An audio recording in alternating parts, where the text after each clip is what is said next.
Terima kasih Anda masih bersama kami dalam Berita Banten. Bagi Anda yang baru saja bergabung, kami hadirkan kembali 3 berita utama hari ini.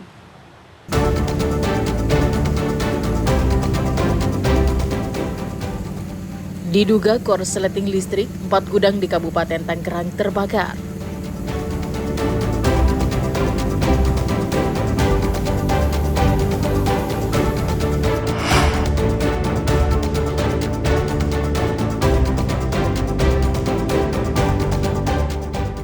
Keroyok jurnalis dan staf humas Kementerian Lingkungan Hidup saat sidak di Kabupaten Serang, 6 orang jadi tersangka.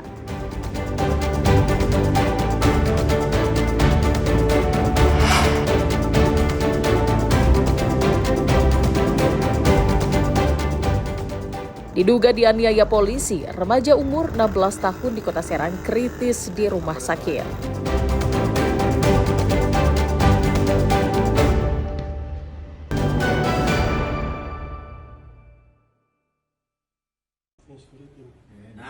Inilah salah satu rekaman CCTV yang menjadi bukti petunjuk terjadinya pengeroyokan wartawan dan humas Kementerian Lingkungan Hidup di depan PT Genesis Regeneration Smelting atau JRS Kamis 21 Agustus 2025 lalu.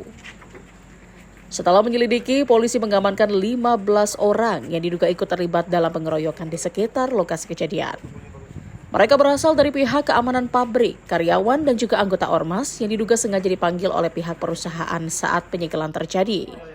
Berdasarkan bukti dan keterangan saksi, polisi akhirnya menetapkan 6 tersangka, yakni 5 warga sipil yang beberapa di antaranya merupakan anggota ormas BPPKB dan juga seorang anggota Brimopolda Banten berinisial Bribtu TG. Berdasarkan hasil penyelidikan, motif pengeroyokan yakni para pelaku awalnya akan merebut ponsel dengan tujuan menghapus gambar terkait penyegelan pabrik yang dilakukan oleh Kementerian Lingkungan Hidup. Selain itu, mereka juga kesal tempat kerja mereka disegel sehingga terancam akan kehilangan pekerjaan. Polisi akan terus melakukan penyelidikan dan memanggil sejumlah pihak yang diduga terlibat dalam pengeroyokan tersebut. Mana ada 2 kejadian. Yang pertama itu pengeroyokan terhadap humas lingkungan hidup, yang kedua terhadap wartawan Tribun. Dari hasil penyidikan kami mengamankan 5 orang. Yang pertama, 3 orang ini berperan untuk memukul, memiting, dan menendang korban humas dari lingkungan hidup. Dan 2 orang ini yang melakukan pengeroyokan terhadap teman-teman wartawan. Dari ketiga orang yang melakukan pengeroyokan, yang pertama saudara K. K ini merupakan security yang ada di PT Genesis, dan setelah kami cek dia juga merupakan anggota Ormas BPKB. Terus yang kedua terhadap B ini merupakan security terhadap karyawan PT Genesis, dan R ini merupakan warga sekitar sana dan dulunya kerja di PT Genesis. Yang kedua yang terhadap pengeroyokan wartawan ada 2 orang yang kita amankan. Yang pertama itu saudara S alias I. Terus saudara A alias M, di mana kedua orang ini melakukan pengejaran terhadap wartawan dan memukul baik di bagian kepala maupun bagian punggung. Sebelum terjadi penyegelan, sejumlah jurnalis juga sempat dihalang-halangi dan dilarang mengambil gambar di sekitar lokasi pabrik.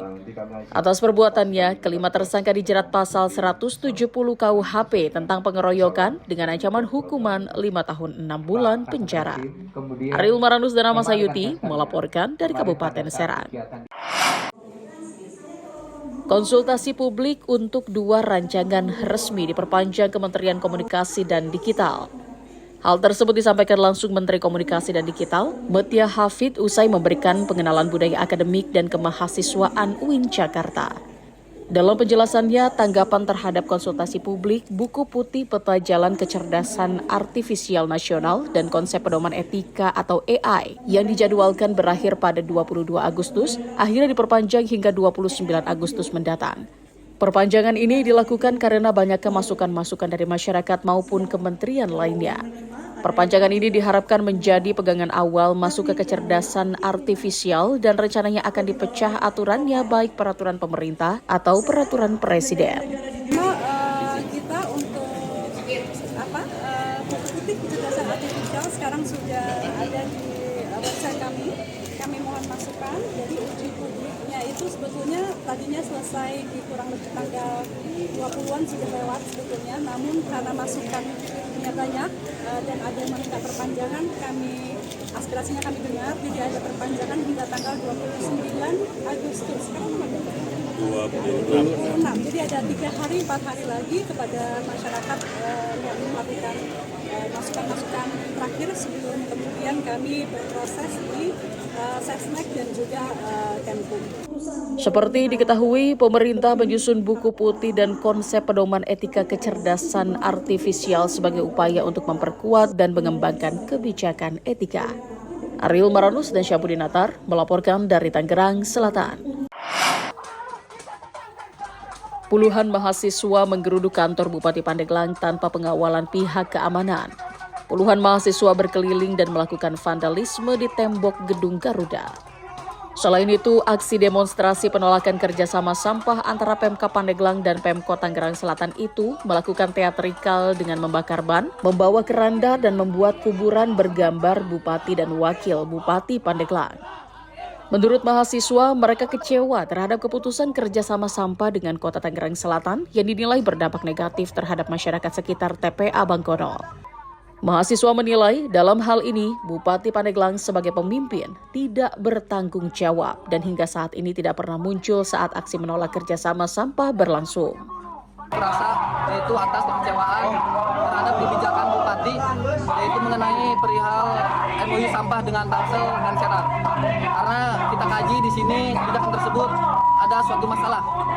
Kenapa ada suatu masalah? Karena dari berbagai elemen masyarakat, aktivis mahasiswa sudah melakukan aksi demonstrasi untuk menolak MOU sampah. Tapi hari ini Bupati dan Wakil Bupati Pandeglang tidak ada. Karena tadi juga kita melakukan teatrikal mencari Bupati, yaitu Bupati Kelong, Wakil Bupati Himpun. Nah artinya Bupati dan Wakil Bupati ini tidak bertanggung jawab. Pemkab Pandeglang telah melakukan penandatanganan MOU pembuangan sampah dari Kota Tangerang Selatan ke TPA Bangkono sebanyak 500 ton per hari dengan nilai kerjasama mencapai 190 miliar rupiah dalam jangka waktu 4 tahun. Meskipun pengiriman sampah belum dimulai, namun kerjasama ini terus mendapat penolakan. Ariel Maranus dan Septiana Wahyudi melaporkan dari Kabupaten Pandeglang.